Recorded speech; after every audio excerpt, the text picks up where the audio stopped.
ভাইজান আমারে ডাকছিলেন। হ্যাঁ ডাকছে। ভাইজান কি বলে মন দিয়ে শোনো। জি ভাইজান বলেন। সুরজের মা খুব বাড়াবাড়ি করতেছে না? সুরজের মাই তো আমাকে সবচেয়ে বড় ক্ষতি করছে। শোনো, এই ভাইরাস যতদিন থাকবো ততদিন বাড়ির অবস্থা এরকমই চলবো। কি করতে বলতেছেন ভাইজান? বাড়ির সব বউদেরকে সাথে নিয়ে ওই সুরজের মায়ের বাড়ির থেকে তাড়ানোর বন্দোবস্ত করো। আচ্ছা ঠিক আছে। তুমি যাও, ভাই যা বললো অক্ষর অক্ষর পালন করো। মোড়ল সাহেব সাদেকরে পাইছিলাম। ভালো কথা, ধৈর্য সহায় কেন? রিমার জামাই আর সুলতানার জামাই আমার ঘরে মেয়েরা সাদেকরে নিয়ে গেছে। ভাইজান আমি কিন্তু আর সহ্য করতে পারছি। আমি ওই ছোট লোকের বাচ্চারে ছাড়ুম না। থানায় যাও, চল আমার সাথে। চলো।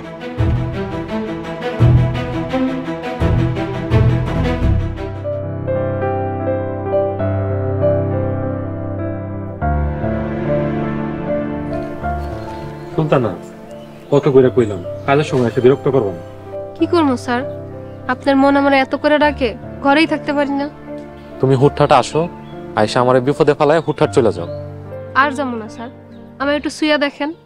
তুমি হইলে আসমানের চাঁদ, মেঘের গর্জনের বাদ্য। তোমাকে শুয়ে দেখার আমার আছে কি সেই সাধ্য?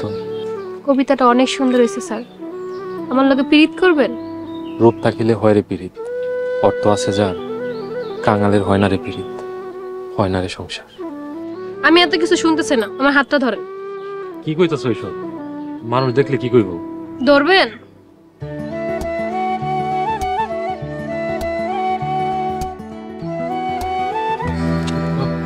সরি ভাইজান, আমার কোনো দোষ নেই, সব দোষ সুলতানা। সুলতানারে আমার কাছ থেকে নিয়ে লতিফের কাছে দিয়ে স্বপ্ন দেখতেছস তুই? আচ্ছা ভাইজান, একটা কথা কোন তো, আপনি সুলতানারে কতদিন ধরে পছন্দ করেন? যখন বিয়ে ঠিক হয়েছে তখন থেকে। আর আমি সুলতানার সেই ছোটকাল থেকে পছন্দ করি। কি তুই মোরল বাড়ির মাস্টার হয়ে মোরল বাড়ির মায়েরে পছন্দ করস? জানি আপনি এই কথাটাই কইবেন, আর এই জন্যই আমি লতিফের সাথে বিয়ে দিয়ে দিয়েছি, সব ঝামেলা শেষ।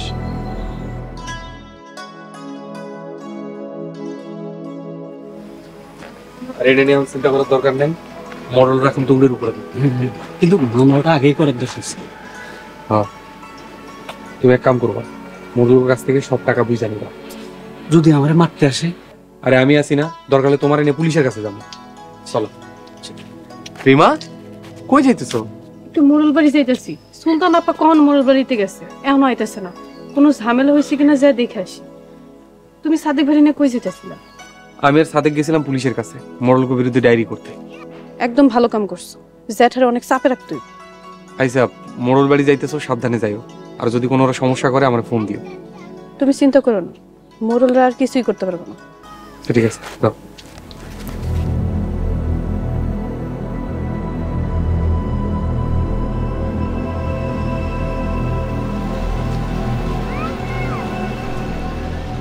অফিসার, আপনার কাছে আমরা 2 ভাই যাইতেছিলাম। আমরাও আপনার কাছে যাচ্ছিলাম, তা বলেন কি সমস্যা? মোরল গ্রামের সাদেক আমার সাথে প্রতারণা করছে। প্রতারণা করছে? কি প্রতারণা? সাদেক সোহাগের কাছে যে জমি বিক্রি করছে সেই জমি আবার আমার কাছেও বিক্রি করছে। আমি তো শুনছি আপনি সাদেকের কাছ থেকে জমি জোর করে নিয়ে নিছেন।